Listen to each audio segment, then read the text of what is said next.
Hey everyone, it's me, Buster Green. I woke up this morning, I had some big thoughts about G-Quax's TV run so far.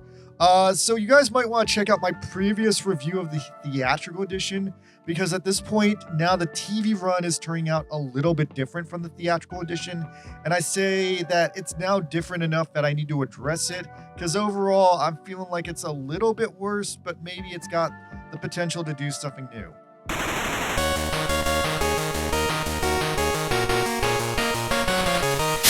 So yeah, I loosely collected my general thoughts on episode 1 a few days ago. Overall, Machu is kind of a crazy character. There's really no other way I can classify her than she's Haruka from FLCL combined with Naoto from FLCL combined with Ryoma Nagare rolled into one person. She also might turn out to be the most hot-blooded Gundam pilot we've had in years. Maybe the most hot-blooded since Domon Kashu, which is super fucking interesting. Because like, if I seriously tier them out, like Machu and Domon are the only hot-blooded ones. Garad was kind of sometimes there. We have a lot of Gundam pilots who are just kind of detached and zoned out. And I want to say like 60% of them are just normal people. A lot of online users caught that the first episode is weirdly symmetrical to FLCL's first episode. And I would say while they start off telling a similar story of teen angst, Machu's goes to a much darker place. Oh, and I missed it in the movie, but apparently the Wikipedia in this universe is fucking Foolipedia, which honestly might be a better name for Wikipedia the more I think about it. Alright, so episode 2, The White Gundam, is mostly what I wanted to talk about because actually it is severely different from the theatrical edition, which was called The Beginning. So in this video, I'm just going to go over what the differences were. So I might as well preface that I've been going through a lot of these fake anime premiere movies lately where they just like give you the first 3 episodes in a movie theater, and I've been burned by them in the past. Like, I feel like Demon Slayer did a lot of these that were completely pointless, but I watched them anyway just to give the series some money. Dandadan also did a semi-pointless one, but I was new to that series, so I guess I didn't mind it. Like, overall, I'm okay in supporting these because it helps the animation studio and it gives me something to do on a Friday night. But in the case of G-Quax The Beginning, I am so relieved I made the trip to see this because the theatrical version was just hands down better. Although a lot of people did complain that it was a bit of a bait and switch for people who were just there for Char, and I honestly think it would have gone down even better if The Beginning had just been maybe even longer and maybe shown a few more of the key one-year war battles. Like, I feel like I really wanted to see the Battle of Solomon, and like, anyway, all that shit is skipped over. The Beginning is halfway a Char story, and then it gives you the first 2 episodes of G-Quax with Machu. I want to say The Beginning, the Char section was maybe about 40, maybe 45 minutes long, because it was definitely as long as the 2 Machu episodes combined. So real quick, I'm going to point out the biggest changes from the theatrical to the TV edition because they cut out a lot. So the first thing that got cut out was The Beginning started off with the entire classic, the year was 0079 animation from the original Gundam, and that was all reanimated. Although I will point out that parts of it looked a little bit cheap to me because I've seen this reanimated so many times recently, like Gundam Narrative and Gundam The Origin as well, and like, it looked especially cheap when the colony hit Australia. I want to say Australia was just like a cutout picture. Anyway, so possibly they cut it out for that reason, but I still appreciate it being there just for keeping in the tone of the original Gundam.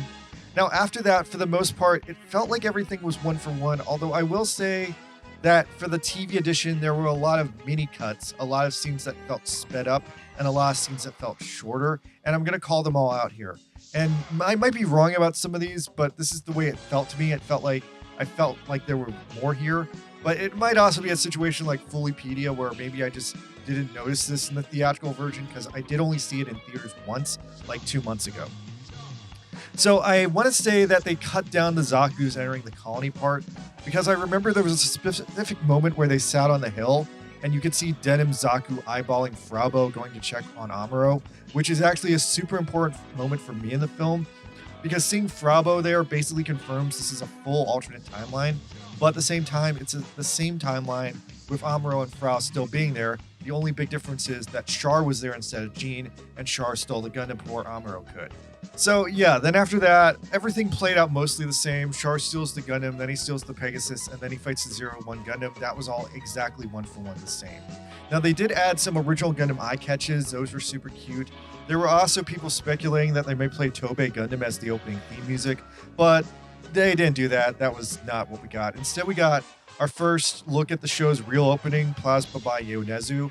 I fucking love this opening. It's a great song, and I especially love the animation callbacks to the original Gundam and Zeta Gundam, which I'm fully here for. Also, the fact that Machu runs like a fucking goober and everyone else runs normally. The scene with Dr. Flanagan informing Char about Shalia Bull at the Space Museum, that scene seemed like it got cut in half. I felt like it honestly went on a little bit too long in the theatrical cut, and in this version, it feels like they cut it in half, and they just skip straight ahead to organically then Char met Shalia Bull.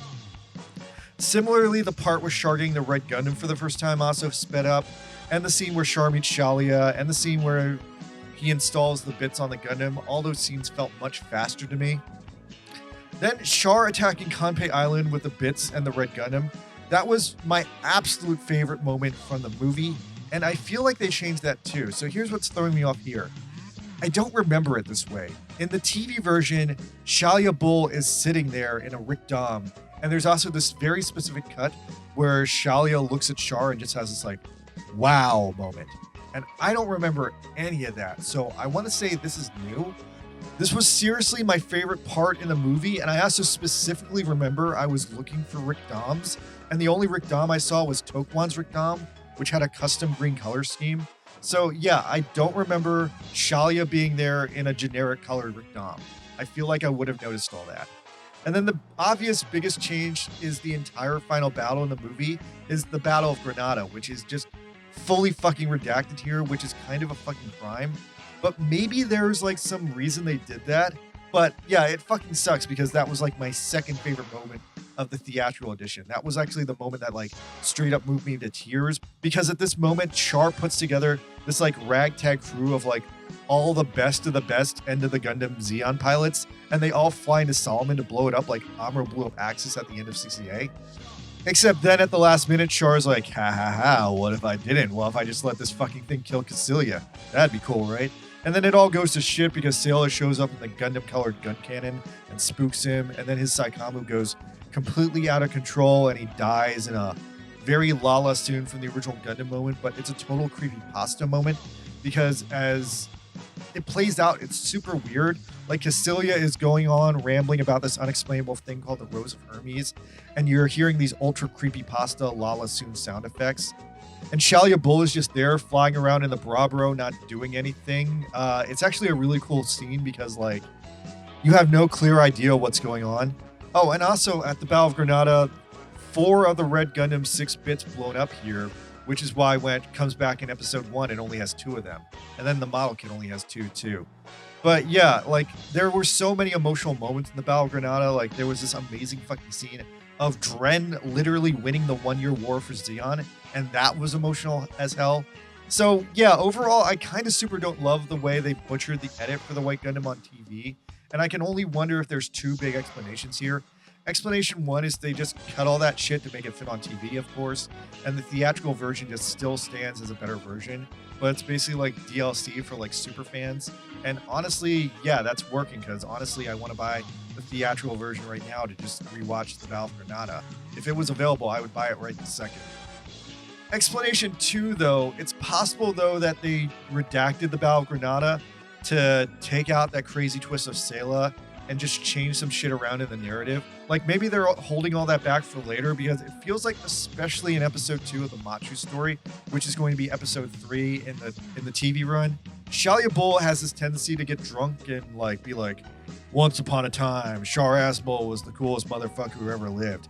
Now it's possible that they might reveal the Granada operation in another episode at some other point later in the show, but the end of the battle was just so creepypasta. Because the creepiest part is at the end of it, Shalia doesn't know how Char died, and so he's not even sure if Char died. All he hears is him dying over the walkie-talkie radio, which in itself ends up being a core trauma for him because he doesn't know and he has no closure. And it kind of explains why Shalia is traumatized and leading this like Moby Dick operation at the start of G-Quax, because he fundamentally just doesn't know what happens and he's pissed off that the Red Gundam is flying around. So he's like wondering if like Char just like went AWOL or whatever. I do honestly think though that the TV edit could also be changing Char's fate. The movie edit makes it very explicitly clear that Char exploded and got sent to like the nuke type plane of existence where like Lala went to. and TV edit doesn't show any of that. I want to say there's still a 3% chance a man named Quattro Vagina shows up and starts giving Machu and Shuji a lot of grief in the next couple episodes, but that's probably not happening. All right, anyway, that's all for me. I don't expect any huge changes in episode 3, so enjoy that one. There's a lot of old school fan service in it, especially of Machu, and it's the one where Cameron Bloom has that MCU style cameo that I clap for. Bro, Cameron Bloom was my fucking chicken jockey, damn it. All right, thank you guys for watching this whole video. If you guys made it all the way to the end, I actually have a special present for you guys. What the hell? So this is stupid but hilarious. The Japanese users on the Japanese side of the internet made like a WarioWare kind of goofy ass game where Machu has to jump from the hand of the Zaku into the cockpit of the G-Quax, and it's completely hilarious. The game is called Fly Machu. Anyway, check it out. I'll leave a link in the description of the video. All right, yeah, I'll be back with some more stuff later. Chill out, everybody.